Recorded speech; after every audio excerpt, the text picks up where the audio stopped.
Hey, Bill O'Reilly here with another YouTube bonus. So, biggest media scandal in history. The cover-up of Joe Biden's mental acuity for 4 years while he served as president of the United States. Can you imagine this? So I'm writing new chapters on Biden and Trump for the paperback edition of Confronting the Presidents. I'm doing that over the summer. And it'll be out, I think it's late October, early November. The paperback will be.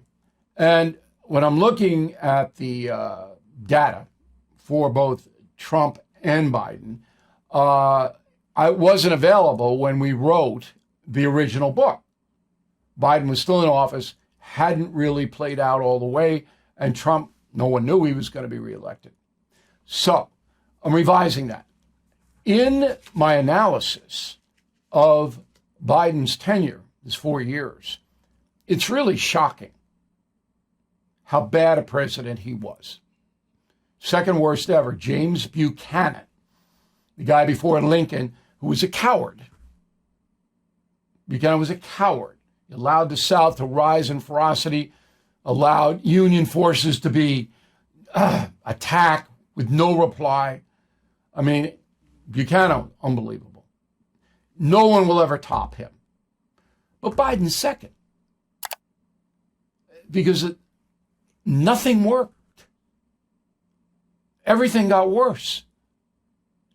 Now, you come to the crossroads of, was Biden just incompetent or mentally deficient? And there's a lot of evidence that says both. But the mental deficiency was covered up. As we know now, from the very people who did the cover-up, they're admitting, oh, no, we should have been harder. We should have known. Oh, no. I knew. Anybody watching my program, the No Spin News, or listening to me on my 300 radio stations, they knew from the very beginning this was not a rational man. Dodged the press, no accountability. One word, Afghanistan. In our whole history, there was nothing come close to that capitulation. And how foolish and destructive that was.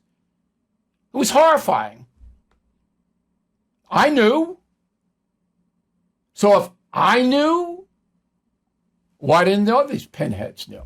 Because they didn't want to know, and their masters, who own the media corporations, told them not to say anything. That's the truth. Okay, let's run it down. So I put together some sound bites of national television people covering up for President Biden. Go. What's false is that he is not capable of doing the job right now, or he's not mentally in tune with the demands of the job. Anybody, any aide who engages with him, or reporters, we can see this. The gears of his mind are working. That's an issue pushed by right-wing media, but it's not correct.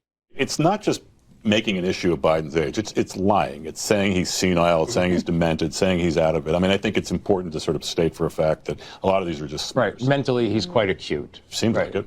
My reaction is, as someone who ran against Joe Biden, as someone who has spent significant amount of time with Joe Biden, that he is up for this job.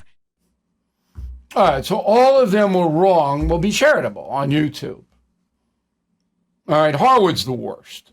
Just the propagandist to the nth degree. So all of them were wrong, but most of them knew they were wrong, and they were saying it because they were getting paid to say it. Or in Senator Klobuchar's case, it's what the Democratic Party put out. You couldn't be a Democratic senator and say, I think Biden not up for the job. You could. And then there are the guys who are now profiting off Biden's delusion after propping him up. So prop up, but when he goes down, let's profit.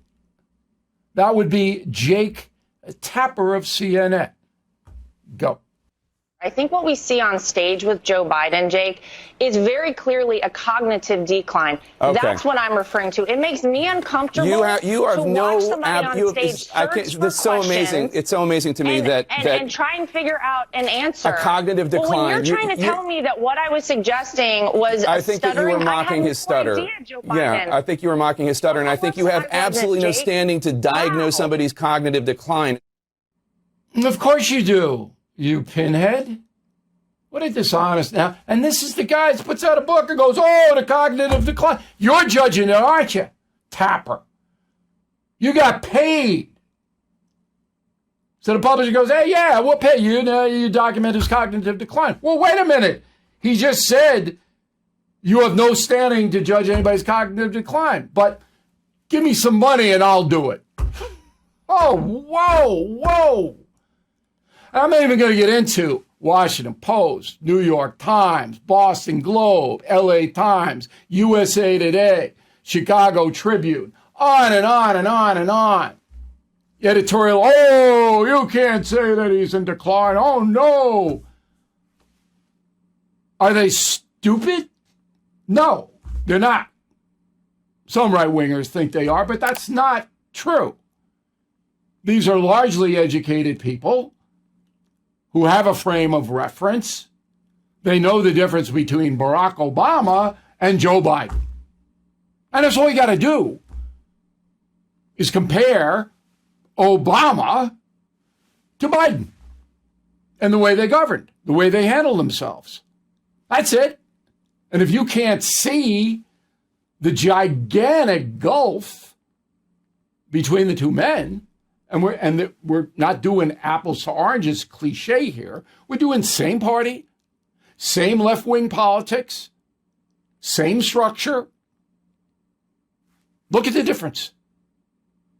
Because we can see these people and hear them. But you couldn't see Biden and hear him much because they hit him. And the press knew they hit him. They knew they had no access. Trump talks to the press every day. Biden, maybe once every 6 weeks. There was a reason for that. So this, I think, is the biggest media scandal ever. The Spanish-American War, that was pretty bad with Hearst. And I don't expect you to go delve into it, but they drummed that war up, the Hearst newspapers. They wanted the United States to go in and clock Spain and take Cuba and all that. That was pretty bad. But nothing like this. All right, we have 4 years of an incompetent guy who on any given day couldn't even function.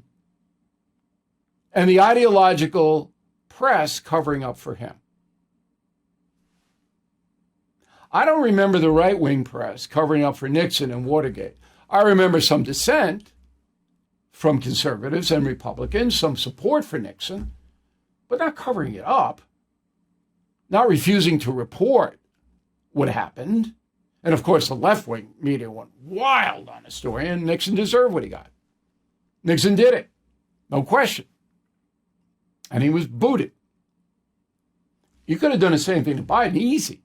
25th Amendment, he could have gone in, nobody. Nope. And then the mistake that was made on the conservative side, the Fox News side, the Newsmax side, was they didn't concentrate, as I am right now, on a factual basis. They were emotional. Biden's this, Biden's that, blah, blah, blah, blah, blah, blah, blah. No, you don't need to do that. One word, Afghanistan. Just take it apart. But what happens if you're an ideologically based person is you get emotional, you get upset. Look at this liberal, listen to this conservative. No, you do it step by step, you build your case. But there wasn't any media, mainstream corporate media, outside of the conservative zone that wanted to do that. And they didn't do it. No big expose on page 1 of the New York Times or Washington Post about, this guy is pretty shaky in there. Did you see any of that? I didn't see any of that. See any calls for him to drop out of the race before the debate? And the only reason they did that after the debate was the polls. That's the only reason. If Biden had stayed at his polling platform, they didn't care whether he was senile or not, they being the left-wing press. They don't care. Who can he win? We can't have Trump. Can he win? So anyway, it is the biggest media scandal in American history, by far. And you should remember it, because they got away with it largely. The dishonest corporate media, the corrupt corporate media, got away with it. Now they're getting poked, but no fundamental changes. You see somebody get fired. You see management change. Thank you for listening to this YouTube bonus. I'm Bill O'Reilly. We'll have a new one for you on Monday. Thank you for watching. To view full episodes of the No Spin News anytime, sign up to become a BillO'Reilly.com premium or concierge member today.